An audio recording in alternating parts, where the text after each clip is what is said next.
በሰዓት ማለት ነው ማንም ሰው ማመን የለባችሁም። ምክንያቱም እኔ ራሴ በቅርብ ሰው ስለተጎዳው ማለት ነው። እቺ ልጅ በጣም ጥሩ ሰው ናት ምናምን ብዬ እኔ ማለት ነው ሁሉ ነገር ለሷ እንትን ብዬ ተናግሬ ያንን ነገር ተናገርኩት። እሷ ሄዳ ለሌላ ሰው ትናገራለች። ያን ሰው ደግሞ መጥቶ ለኔ ሰው ይናገራል። ከዛ እኔ ምን እላለሁ? እኔ አላውቅም፣ እኔ ምንም ነገር አላውቅም፣ እንደዚህም አላልኩም፣ ይሄን ያልኳትም ይሄን ቀን ነው ብዬ ስናገር እሷ ደግሞ አይ አይደለም ይሄን ቀን ያልሽኝ ከሌላ ሰው ጋር እንደዚህ ነው ሻወርተሻል። በጣም ነበር ያዘንኩት። ለማንም የምትናገሩት ነገር የላችሁም። እሷ ሀገር ነን ታውቃላችሁ። ድርችዬ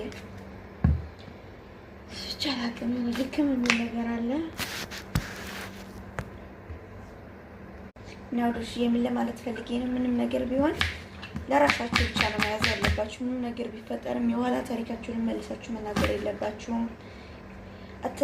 ወደ ስተፊት የምታስቡትን ነገር መናገር የለባችሁ። ምንም ነገር እናንተ የምታስቡትን ነገር ለሌላ ሰው መናገር አያስፈልግም።